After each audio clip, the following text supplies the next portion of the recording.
ನಮಸ್ಕಾರ ವೀಕ್ಷಕರೇ, ಪಾಕಶಾಸ್ತ್ರ ಚಾನಲ್ಗೆ ಸ್ವಾಗತ. ಇವತ್ತು ತೊಗರಿಬೇಳೆ ತವೆಯನ್ನು ಹೇಗೆ ಮಾಡೋದು ಅಂತ ನೋಡೋಣ.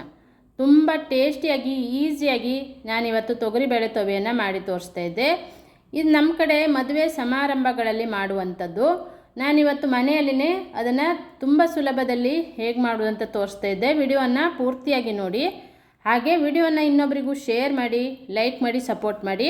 ನನ್ನ ಚಾನಲನ್ನು ನೀವು ಫಸ್ಟ್ ಟೈಮ್ ನೋಡ್ತಾ ಇದ್ದರೆ ಸಬ್ಸ್ಕ್ರೈಬ್ ಮಾಡ್ಕೊಳ್ಳಿ. ಬೆಲ್ ಬಟನನ್ನು ಕ್ಲಿಕ್ ಮಾಡಿದರೆ ನಾನು ಯಾವುದೇ ಒಂದು ರೆಸಿಪಿಯನ್ನು ಅಪ್ಲೋಡ್ ಮಾಡಿದಾಗ ಅದರ ನೋಟಿಫಿಕೇಷನ್ ಫಸ್ಟ್ ನಿಮ್ಮ ಮೊಬೈಲಿಗೆ ಬರುತ್ತೆ. ತುಂಬ ಸುಲಭವಾಗಿ ಹಾಗೆ ಟೇಸ್ಟಿಯಾಗಿರುವಂಥ ರೆಸಿಪಿಗಳನ್ನು ನಾನು ಶೇರ್ ಮಾಡ್ತಾ ಇರ್ತೇನೆ. ಈ ತೊಗರಿಬೇಳೆ ತವೆನೂ ಹಾಗೆ ತುಂಬ ರುಚಿಯಾಗಿರುತ್ತೆ. ವೈಟ್ ರೈಸಿಗಂತೂ ಹೇಳಿ ಮಾಡಿಸಿದಂಥ ಒಂದು ಕಾಂಬಿನೇಷನು. ಇವತ್ತು ತೊಗರಿಬೇಳೆ ತವೆ ಮಾಡಲಿಕ್ಕೆ ಒಂದು ಅರ್ಧ ಬೌಲ್ ಆಗುವಷ್ಟು ತೊಗರಿಬೇಳೆಯನ್ನು ನಾನು ಕುಕ್ಕರಲ್ಲಿ ಹಾಕಿ ಬೇಯಿಸ್ಕೊಂಡು ರೆಡಿ ಮಾಡಿ ಇಟ್ಕೊಂಡಿದ್ದೆ. ನಿಮ್ಮ ಪ್ರಮಾಣ ನೋಡಿಕೊಂಡು ತೊಗರಿಬೇಳೆಯನ್ನು ತೊಗೊಳ್ಬೋದು. ಜಾಸ್ತಿ ಮಾಡೋರಿದ್ದರೆ ಜಾಸ್ತಿ ಹಾಕ್ಕೊಳ್ಳಿ. ಇಲ್ಲಿ 2 ಹಸಿಮೆಣಸಿನ್ಕಾಯಿ, ಒಂದು 5-6 ಎಸಳು ಬೆಳ್ಳುಳ್ಳಿ, ಸಣ್ಣ ಪೀಸ್ ಆಗೋಷ್ಟು ಅಂದರೆ ಅರ್ಧ ಈರುಳ್ಳಿ, 1 ಇಂಚು ಶುಂಠಿ, 2 ಟೊಮೆಟೊ, ಒಂದು ಸ್ವಲ್ಪ ಕೊತ್ತಂಬರಿ ಸೊಪ್ಪನ್ನು ಹಚ್ಚಿ ಇಟ್ಕೊಂಡಿದ್ದೆ. ಈಗ ಪಾತ್ರೆ ತೊಗೊಂಡು ಒಗ್ಗರಣೆ ಮಾಡಲಿಕ್ಕೆ 2 ಸ್ಪೂನ್ ಆಗೋಷ್ಟು ಎಣ್ಣೆ ಹಾಕಿ ಸಾಸಿವೆ ಹಾಗೆ ಜೀರಿಗೆ ಹಾಕ್ಕೊಳ್ತಾ ಇದ್ದೆ ನೋಡಿ. ಸ್ವಲ್ಪ ಕರಿಬೇವು ಹಾಕ್ಕೊಳ್ಳೋಣ. ಜಜ್ಜಿದಂಥ ಬೆಳ್ಳುಳ್ಳಿ ಹಾಕ್ಕೊಳ್ಳೋಣ. ಬೆಳ್ಳುಳ್ಳಿ ನೀರುಳ್ಳಿ ಇಷ್ಟ ಇಲ್ಲ, ತಿನ್ನೋದಿಲ್ಲ ಅಂತಂದರೆ ಹಾಕುವ ಅವಶ್ಯಕತೆ ಇರೋದಿಲ್ಲ. ಮದುವೆ ಸಮಾರಂಭಗಳಲ್ಲಿ ಹಾಕಲ್ಲ.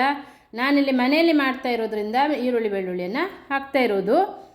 ಹಿಂಗೆ ಹಾಕಿದೆ. ಒಂದು ಸ್ವಲ್ಪ ಜಾಸ್ತಿನೇ ಹಿಂಗನ್ನು ಹಾಕ್ಕೊಳ್ಬೇಕು ಈ ರೆಸಿಪಿಗೆ. ಹಿಂಗಿನ ಟೇಸ್ಟ್ ಘಮ ಬಂದ್ರೇ ಚೆನ್ನಾಗಿರುತ್ತೆ.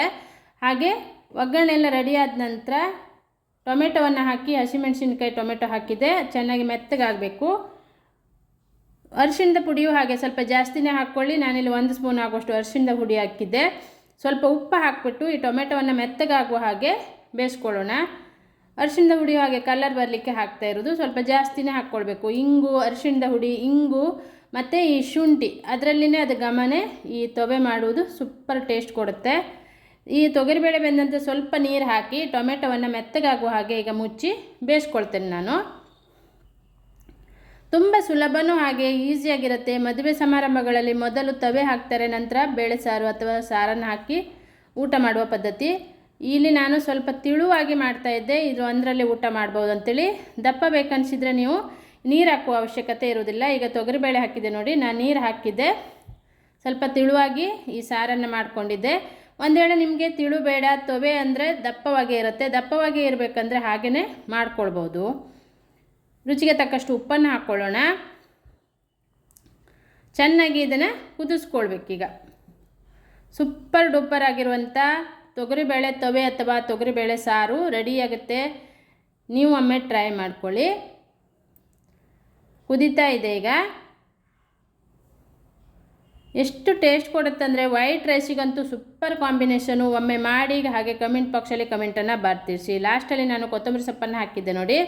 ಹಾಕ್ಬಿಟ್ಟು ಸ್ಟವನ್ನು ಆಫ್ ಮಾಡ್ಕೊಳ್ಳೋಣ. ತೊಗರಿಬೇಳೆ ತವೆ ಅಥವಾ ಸಾರು ರೆಡಿಯಾಗಿದೆ ವೀಕ್ಷಕರೇ.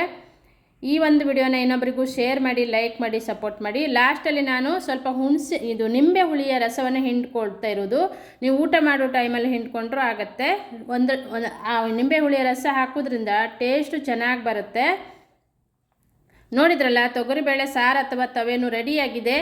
ಇದೇ ಥರ ನನ್ನ ಹೊಸ ಹೊಸ ರೆಸಿಪಿಗಾಗಿ ನನ್ನ ಚಾನಲನ್ನು ಸಬ್ಸ್ಕ್ರೈಬ್ ಮಾಡ್ಕೊಳ್ಳಿ. ಬೆಲ್ ಬಟನನ್ನು ಕ್ಲಿಕ್ ಮಾಡಿ. ರೆಸಿಪಿಯನ್ನು ಇನ್ನೊಬ್ಬರಿಗೂ ಶೇರ್ ಮಾಡಿ, ಲೈಕ್ ಮಾಡಿ, ಸಪೋರ್ಟ್ ಮಾಡಿ. Thank you.